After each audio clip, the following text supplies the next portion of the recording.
Welcome to the show. Hey, This is Backstage with Timo Dekau. Did I pronounce your surname correctly? roughly. So it was close. It's Dechau. So Dekau. it's a Okay. soft CH in the middle. Okay. Yeah. Dekau, not Dekau. Yeah. Okay, Dekau. That's great. Well, listen, thanks for joining me for a conversation. In this chat between you and I, we're really just gonna focus on you, the things that you do as an independent consultant. And of course, your experience using the MeasureMatch professional services marketplace Yeah. to grow, your skills, to provide services, to develop as a professional. So we're certainly curious to know about that, and no doubt there are others that would love to learn about that as well. And so, first of all, yeah, why don't you introduce yourself? Tell us about who you are and what makes you tick. Okay. Hey, I'm Timo. So I'm originally from Germany, but moved last year to Denmark. So I'm now basically some kilometers up north, near the great city of Aalborg. And I'm doing data and analytics consulting now for nearly 7 years as a freelance consultant.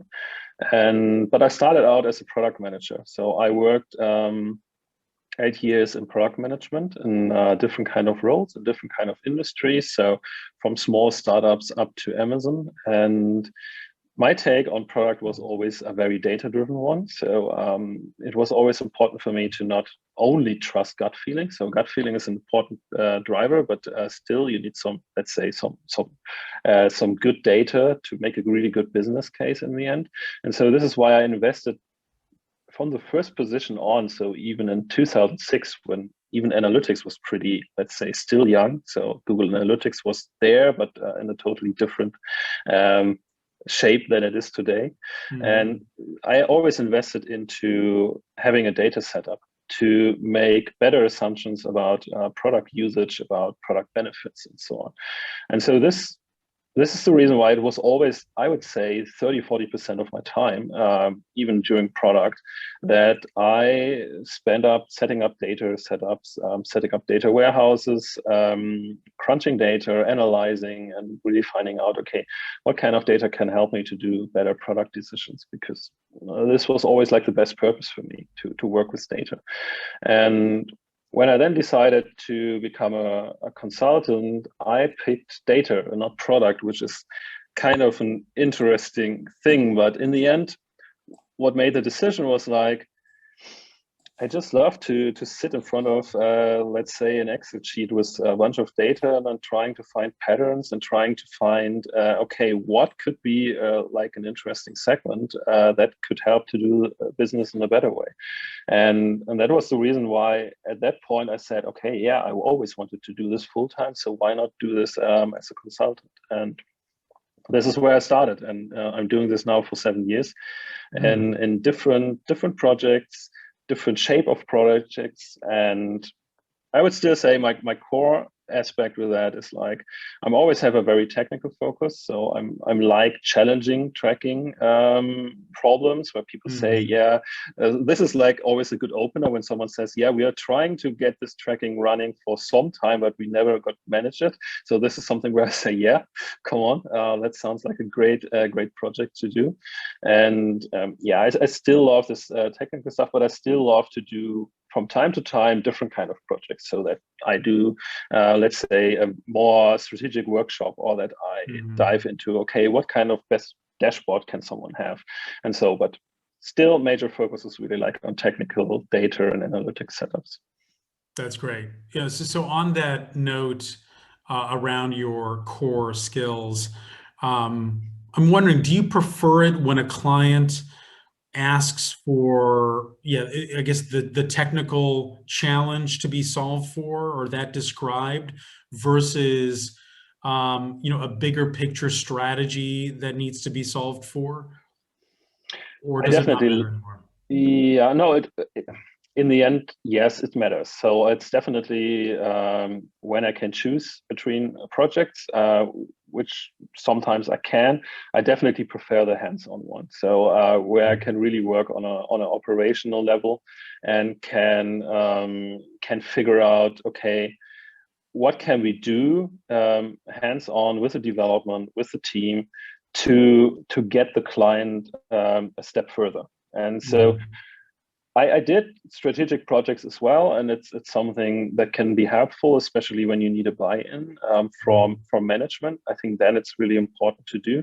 But if I can choose, I always like to do like sitting down with marketing, sitting down with product, sitting down with tech, and like figuring out, okay, what can we do? So what kind of data quality problem do you have?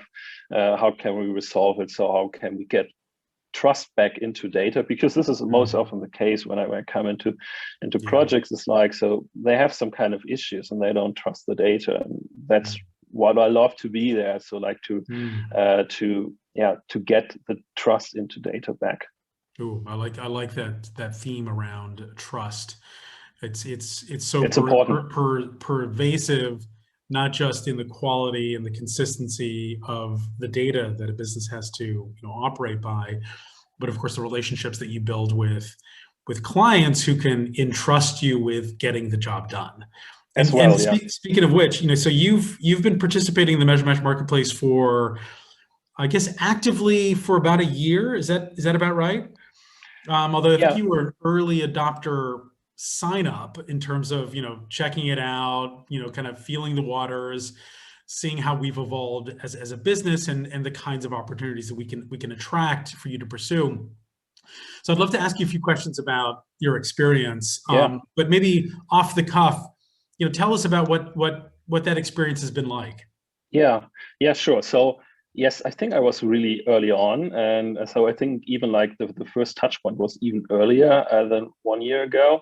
And okay, I think the first one was like curiosity. So it was like, oh, wow, there's now a specific marketplace where you can match, I think, interesting data projects with like the right person. So it was, the initial was definitely curiosity to see what would happen there. And then, yes, I tested out a little bit. Then I applied for some kind of project, and it took some time to really find the right setup and so on. And because in the end, I think the major difference is like, so what I did before and what it still is like my major part of business is like, it's a very network-based business. So most of my projects come out of the network I have grown over time. And so as we discussed, I get into this project already with some kind of trust element. So it's most often that people recommend me, and then people reaching out and say, hey, I talked with, I don't know, with this person, and he said, okay, he would definitely recommend you. And so this is always like a different start. And so if you start off with MeasureMatch, at least in the beginning, you don't really have this level of initial trust, and so you have to build it up with your words and with how you approach the client, how you repeat, and so on. And this is definitely something that, at least for me, it took some training to do and some refinements to figure out, okay, what can I do, what makes sense, and so it took a while until I think I got my first project landed, and then after that it definitely went better, and now it's I think it's in a good shape. So what I really like about MeasureMatch is like I have the possibility to go beyond what I can usually do. So in different aspects. So on a project level, so I definitely can find different kind of projects, which it's often harder to find when you just look within the network, because people usually book you for the same stuff, which is okay because I like what I do.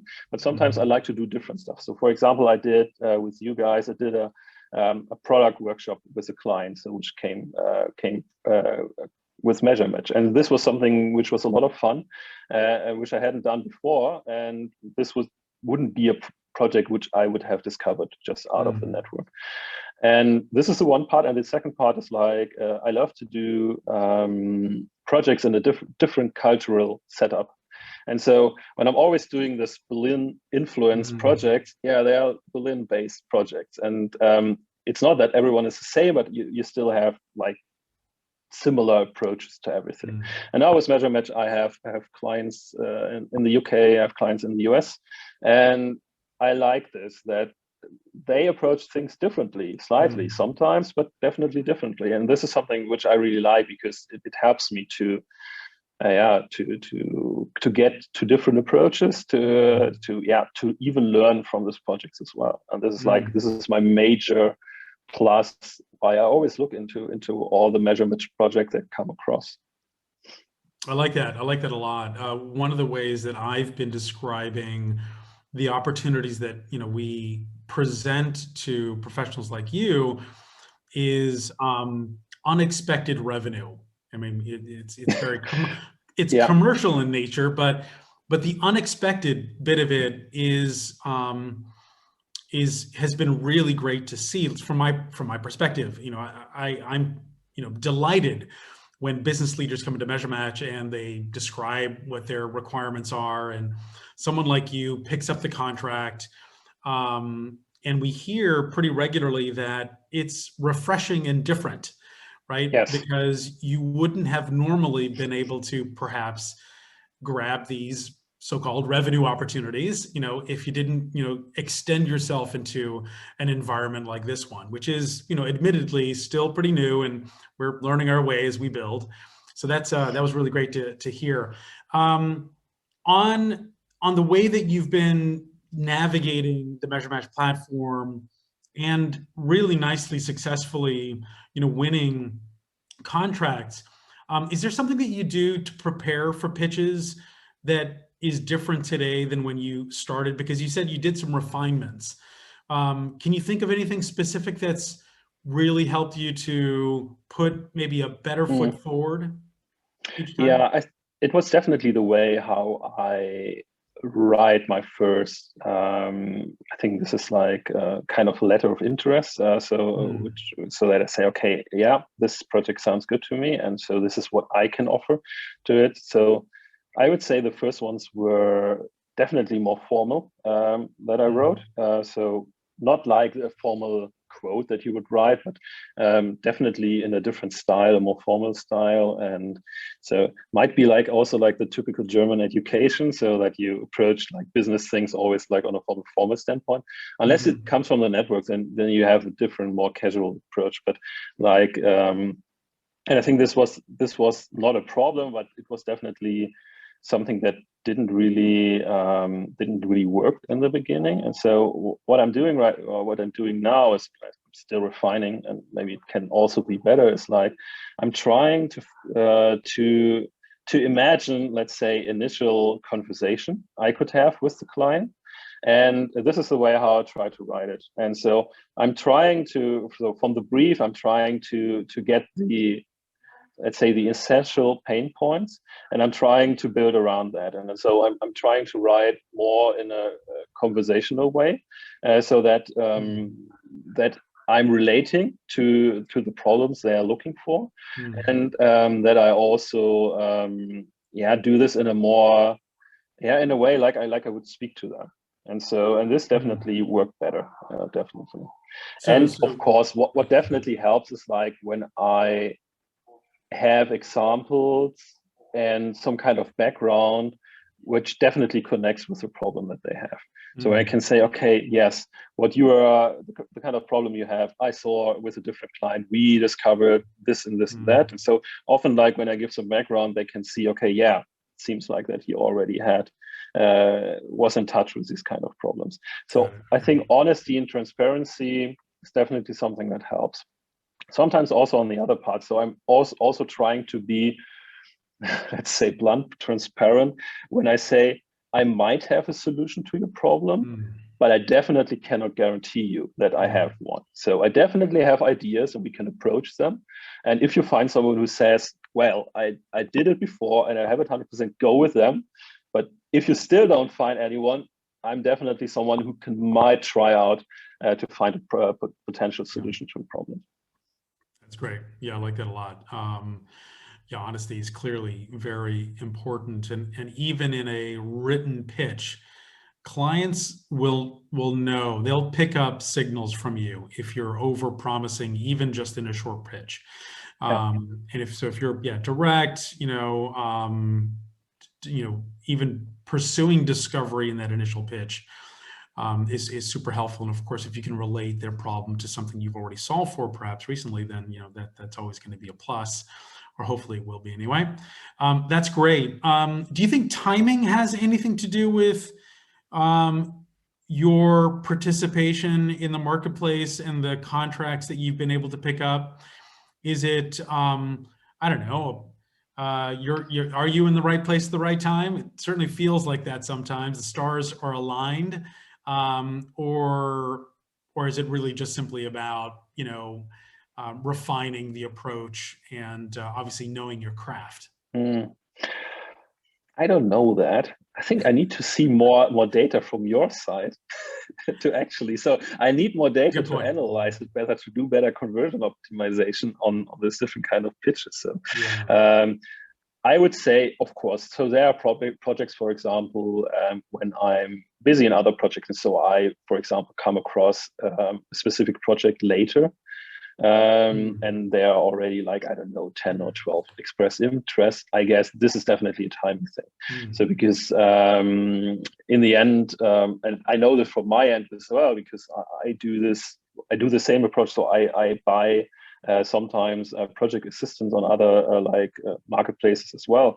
It's like, so you look in the first ones, you make a short list, and then sometimes it's like that there comes someone who is really so much an outlier that you will say, okay, yeah, I already started to interview with the other ones, but I picked this one as well.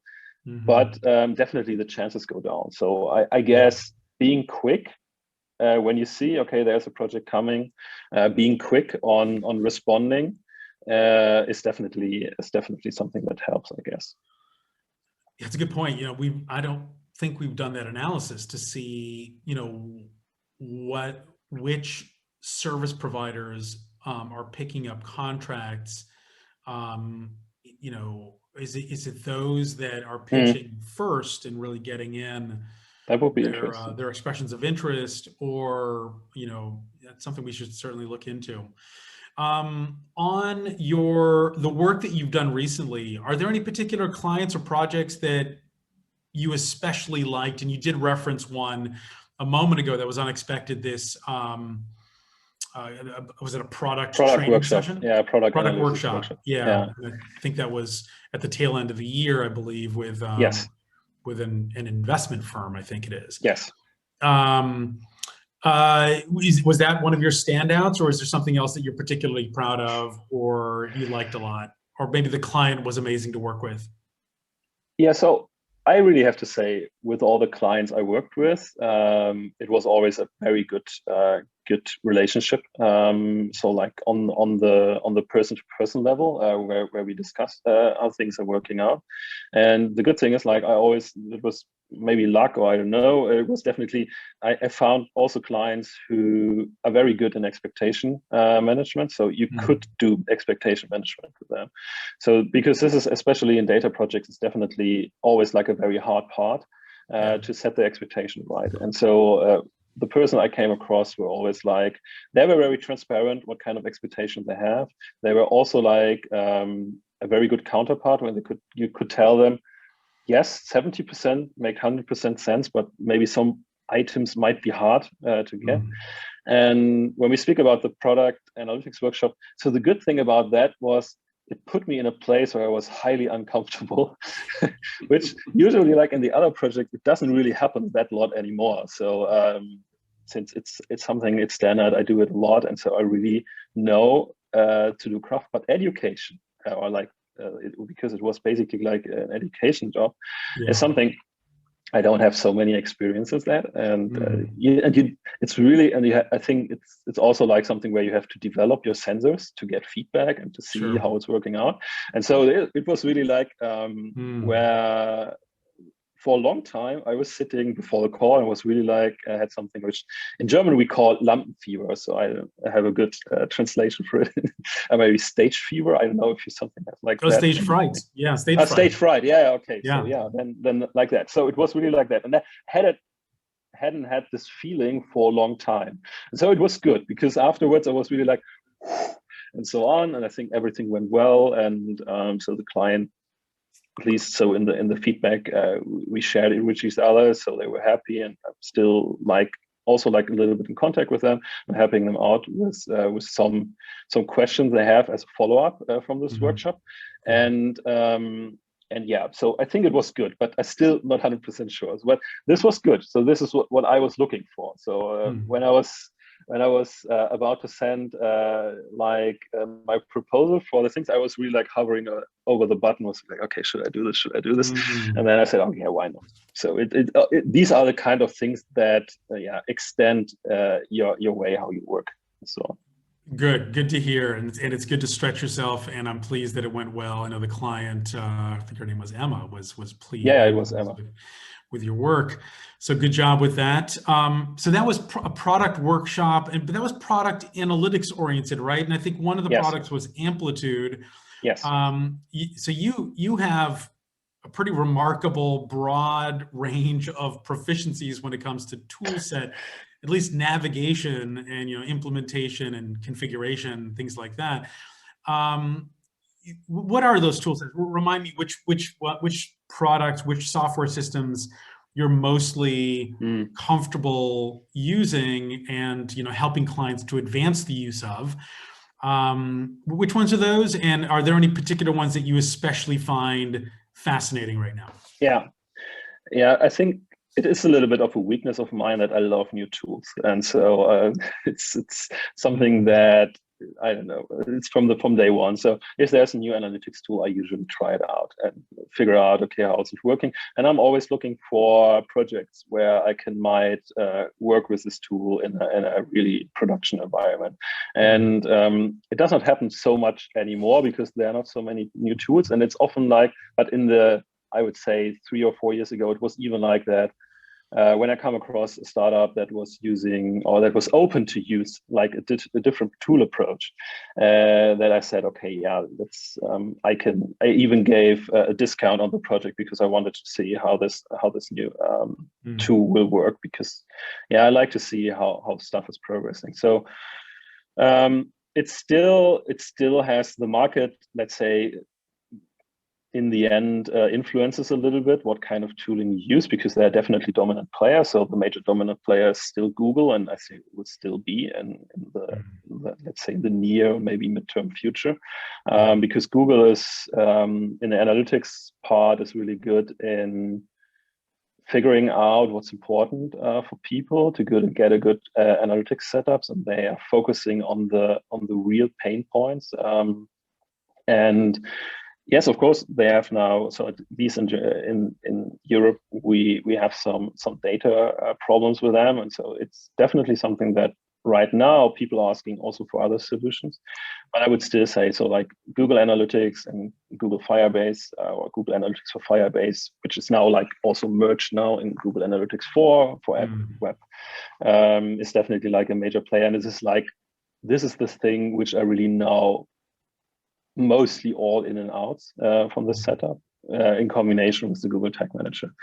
What I really like is, besides, is like something like Amplitude, because in the end, I think what Amplitude did really well is like, so finding their niche in the end. So they started out as a mobile analytics tool, and this was how I discovered them in the first place. And I think then they struggled a little bit, especially because Google was pushing Firebase so hard, and Firebase basically took the market in 1 or 2 years. And then they focused on being a product analytics tool. And in the beginning, it was just a term. So they basically took the software that they had for mobile and just called it product analytics. But what they had done after that with introducing features and introducing how they do it, this is really amazing. So it's for product teams, Amplitude is definitely something where I'd always say, if you have the budget and if you have the setup to introduce an additional analytics tool, because Amplitude is doing tracking as well, but they're also really great at analyzing stuff. So you have really easy ways to analyze what product features, for example, drive my retention in a good way. And so this is something, yes, you can build this with other tools as well, but you have to build it. And so with Amplitude, it comes out of the box. And I really like how they handle different kind of things, because different kind of details, which are really nice. I think this is like one thing I really like. And the other one I also really like is Segment.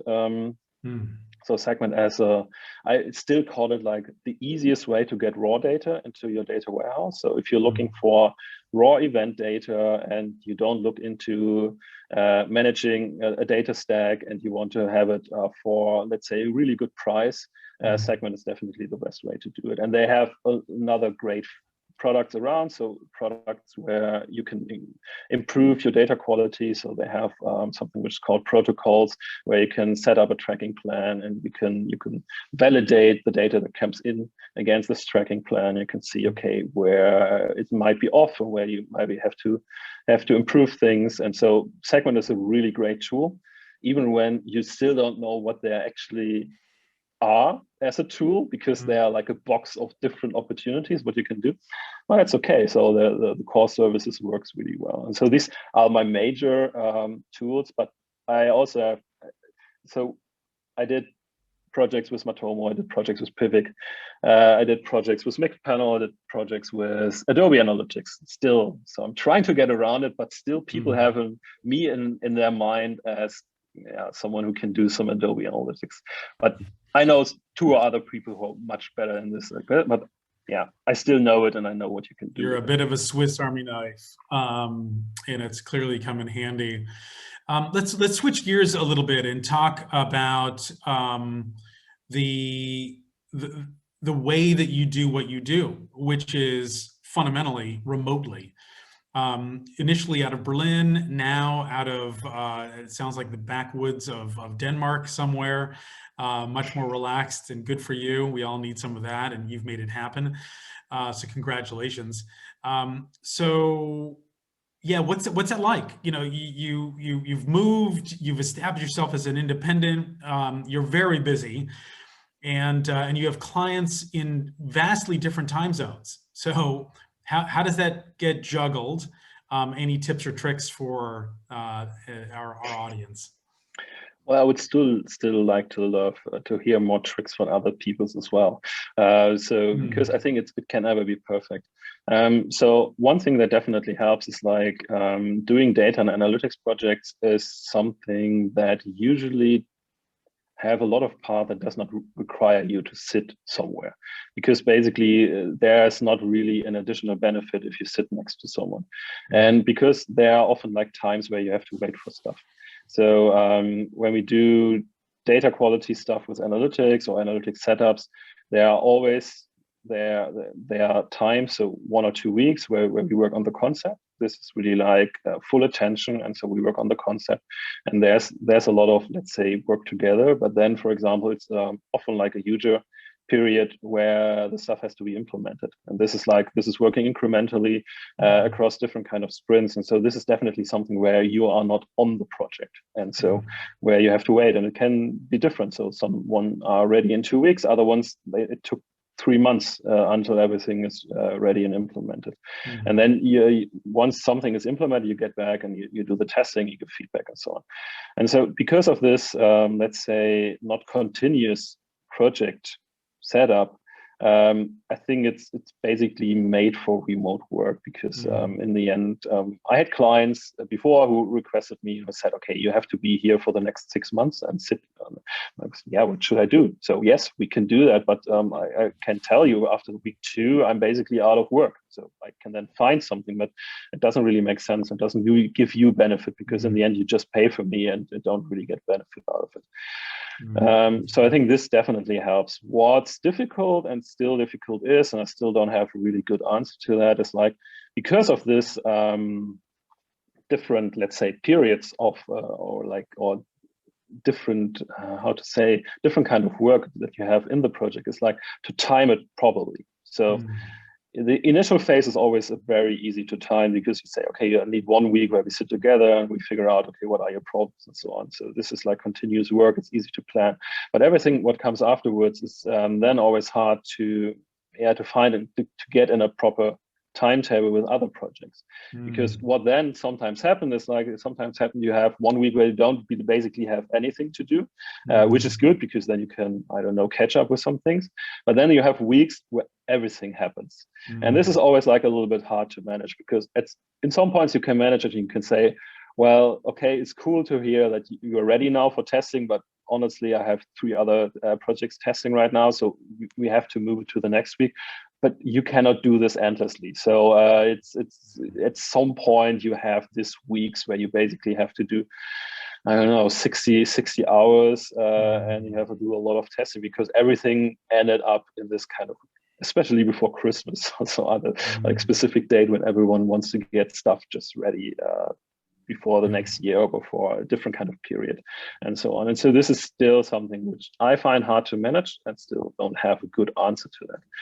But in general, this is why I think remote works good, because you have a lot of parts in the work where you don't really have to do stuff together. And I really have to say, now that we have to do everything remote, even like the first parts where we sit down and where we do like, okay, checking the website, checking the tracking, this works now so good with Miro, so that we can work on a board together and they can look on the website together and so on. So I would say, like, even the kickoffs that I did before, I'm really now really comfortable to do this in a remote way. Cool.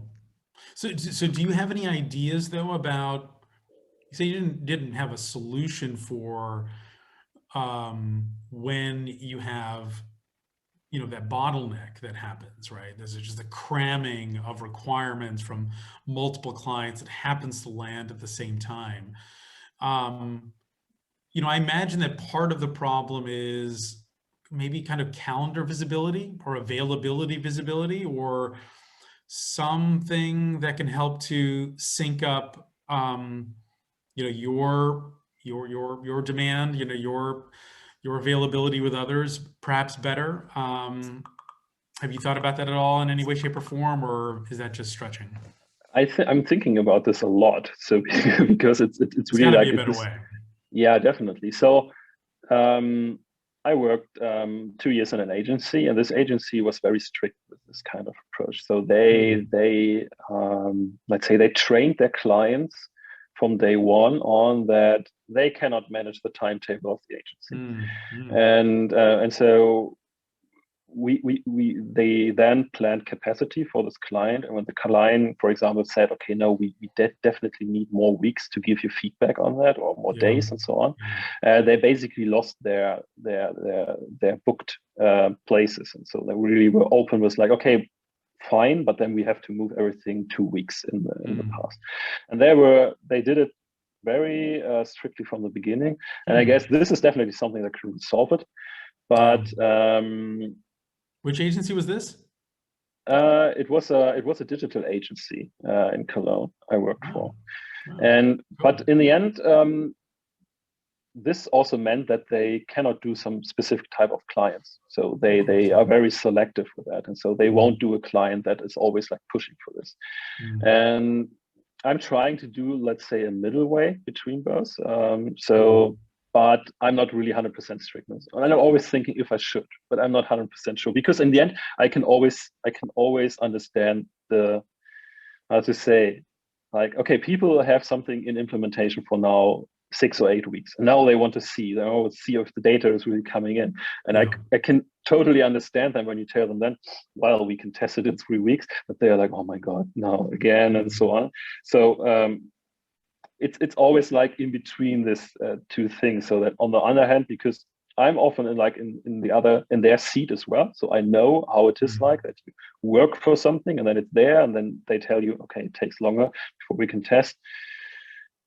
I don't know. So still looking for a good solution there. Okay, well, we'll think about that too. It's something we're aware of, especially when we see, you know, professionals like you pursuing regularly and winning regularly, and you know, and creating that potential problem, you know, for yourself. So we should definitely be a part of the solution, whatever that is. Let's move on to my last question, last of 2 questions, which is your plans for 2021. So I got a glimpse of a product that you're developing. So you're balancing now 2 worlds between providing services and building a solution, which is really super exciting. I'd love to hear a little bit about that. Yeah. So I definitely like to work on product. So I started to work on product, and it's still something which I really like. And when I was working in different analytics projects, so I definitely figured out a pattern that was not obvious for me in the first place. But when taking a step back and looking at the problem, I definitely saw, okay, 80 to 90% of the clients that hiring me have some kind of data quality and data trust problem in different ways. So some are fully aware what kind of problem they have, and others are vaguely aware what problem they have. They just say, well, no, we don't trust. So we cannot make decisions based on data. And this is what you want to do. So you want to make decisions on data. So you need that. And what I was always looking for was like a kind of tool that can help you to get constant feedback on your setup in what kind of shape it is, and that you can check. I don't know if your major KPI is still coming in a good way. And on the other hand, that you can set up some rules, because this is what you do in software development. So you write tests to make sure that stuff happens how you intend to happen. And so in data, it's more complicated. So Segment has something for that, but not all the other tools. And so Data Task, what I'm working on, is basically a service for that. So on the one hand, like doing automatic monitoring of your account to figuring out, okay, this could be a potential problem for you. This is something that you can easily clean up. And on the other hand, enabling you to define different kind of, let's say, data validation rules, where you can say, okay, I want to have this type of data coming into this kind of event, because if it does not come in that shape, it will break up all my different pipelines that are working behind that. And to have this like in the early stages possible, and also generating an automatic documentation, which is always kind of a problem. Documentation is so important in analytics. It's always important in all, but in analytics especially, because you easily get lost. What kind of events are you tracking if you don't document it in a proper way? And so this is what I'm building. So this is the one part, and the other part, what I'm trying to do in 21, which is an idea which still fascinates me in your world. Basically, like the ones who got me on this is like service packages. That's right. I did a lot of Fiverr projects in the last year, especially for data tasks, and I really love this package approach, and really like that you can say, okay, I would like to have this kind of thing. So, for example, a podcast cover, or I would need to have a logo. And so I really love this for analytics as well, because I see that there are a lot of different packages that we can create that makes it easier for someone to understand, well, okay, yeah, this might be really something that I need, because just the way it's described, and because it's in a package, it might be a little bit more affordable, because of course, when you create packages, you will customize something, but you will standardize another thing, and so we will have a mix of those. And so I think in the end, it's a really good way to create an even better situation for clients to get some stuff. So this is definitely something where I want to experiment a lot. So I think I have now 2 or 3 service packages online. I definitely have a list of 50 more, which I just have to sketch out a little bit better. And what I did as a task for me is, like, in every project I go now, I'm trying to write down what kind of, let's say, package could be created just based on this project. Yeah, and this is what I'm really looking into, because this, yeah. That's good. It's something we need to evolve, and we set up the service package framework a couple of years ago, but we haven't really touched it since then. Okay. There's so much room for improvement, but at the very least, what you've just described, this creating of a service package, at the moment just after really you, or just before you submit an expression of interest to a prospective client, that's great, because then when the client looks at your profile and they see that service package that speaks to their needs, that no doubt sets you apart from those folks who don't. And I can tell you, most people don't, although we're encouraging that behavior as much as we can. Okay, that's awesome. Well, yeah, for Data Task, that's really great to see. And obviously your success in using the MeasureMatch platform is the kind of economic output that we want to see as well. And your star ratings, I think you're up there at consistently 5, which is pretty awesome. What about questions for us or for me? Anything that, or recommendations, we should be doing differently? I'm all ears and happy to share openly here. Yeah. So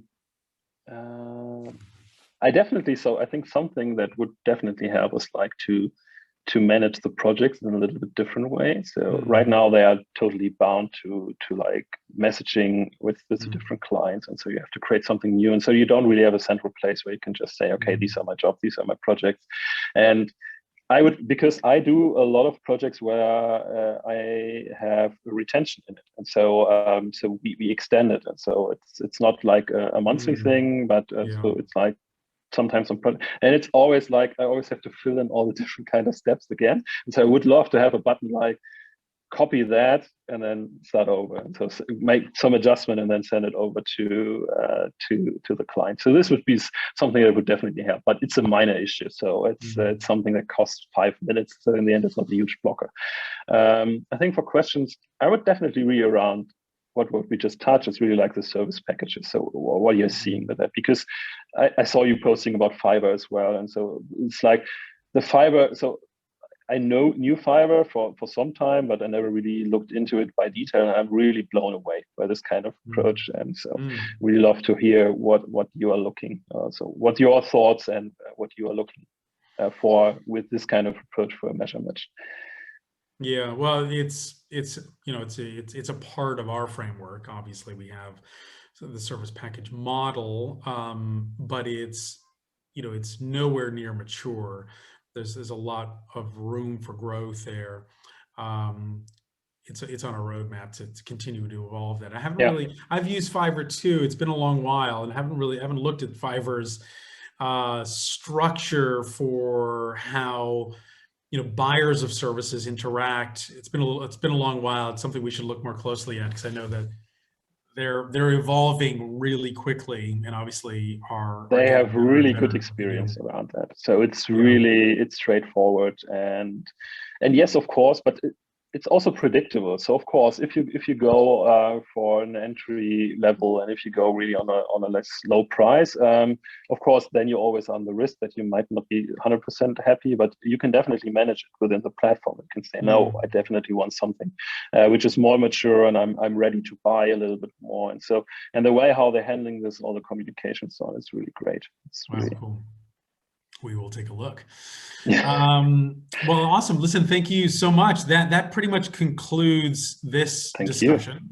So, I can't thank you enough for spending the time with me today, for, the time and investment you've put into the Measure Match platform, the feedback that you've given to us over the last year. So getting to know you has been a complete pleasure, both kind of on platform and off platform. So very excited that you're same. Cool, thank you.